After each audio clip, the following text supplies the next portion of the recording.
Hello and welcome to the Street Crime UK YouTube channel. Please don't forget to like, share and subscribe.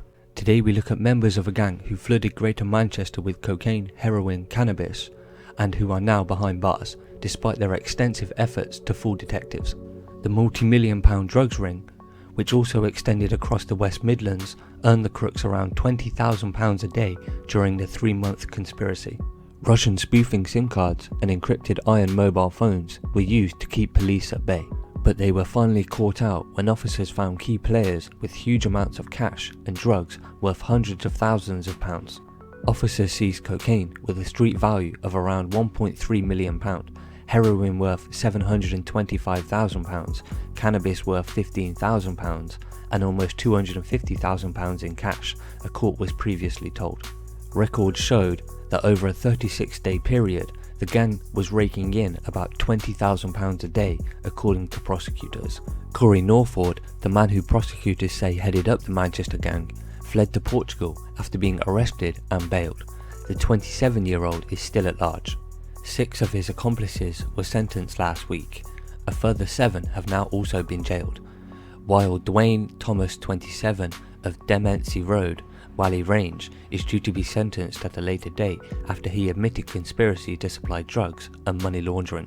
GMP's Serious Organised Crime Group investigated the activities of the group, who were heavily involved in the supply of Class A and Class B drugs. During Operation Friction, officers seized more than 5 kilograms of cocaine and heroin and almost £250,000 in cash. Manchester Crown Court previously heard how the gang sold substantial amounts of cocaine and heroin to another organised crime group in Birmingham. The Manchester gang employed sophisticated anti-surveillance methods using expensive encrypted mobile phones, which allowed them to use a form of instant messaging which leaves no trace of the contents of the messages, as they are not saved to the device's memory. Spoofing SIM cards were also used, which disguised the identity of the caller's mobile phone, making it more difficult for the police to analyse the devices for clues. But the network was unravelled when key players were identified.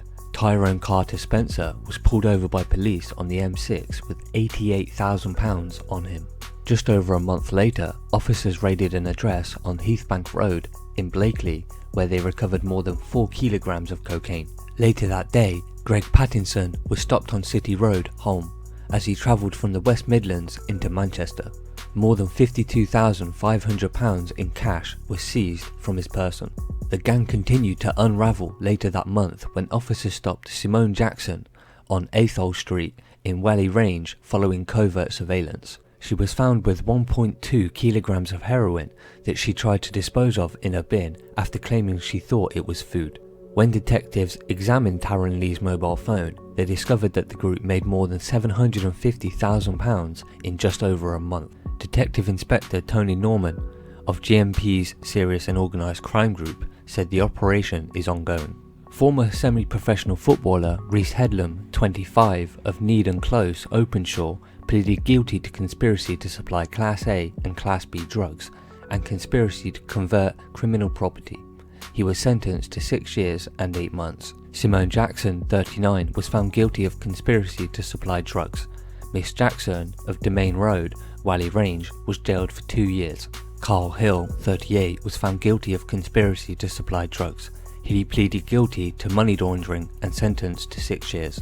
Former support worker Rio Horton, Greg Patterson, Taryn Lee, Terrain Lee, Liam Maguire and Conor Maguire all pleaded guilty to conspiracy to supply drugs and money laundering. Rio Horton, 30, of Skirton Road, Stretford, was sentenced to 5 years in prison. Greg Pattinson, 39, of Ellaby Grove, Birmingham, received 3 years and 9 months behind bars. Along with Mr. Headlam, he was said to be a manager for the gang, but had previously worked as a youth engagement coach to try and get young people off the streets before turning to crime. Taryn Lee, 21, of Ruby Street, Moss Side, was sentenced to 7 years. Terrain Lee, 21, of the same address, was sentenced to 2 years and 6 months. The Maguire brothers, described in court as street dealers, both pleaded guilty to conspiracy to supply Class A drugs and conspiracy to supply Class B drugs. Liam Maguire, 26, of Hardman Street, Failsworth, was jailed for 3 years and 4 months, and Conor Maguire, 20, of Peatfield Walk, Hulme, was jailed for 2 years and 8 months. Stephen Nguye and John Diashuk, 66, both pleaded guilty to conspiracy to supply drugs. Mr. Nguye of Heathbank Road, Blackley, was sentenced to 3 years and 9 months behind bars. John Diashuk of Stockport Road, Leversham, was sentenced to 3 years and 9 months. Sean Watson of Penkridge, Stafford, pleaded guilty to conspiracy to supply Class A and Class B drugs and the production of cannabis. The 30-year-old was jailed for 2 years and 6 months. Described in court as a cash courier, Carter Spence, 22, of Greatstone Road, Stretford, was jailed for 18 months after pleading guilty to conspiracy to convert criminal property. So what are your thoughts about this Manchester-based drugs gang and how they used the Encrochat system to distribute drugs and went on to make £250,000 in less than 3 months? Please share your thoughts in the comments below. Thanks for joining us, and until next time, stay safe.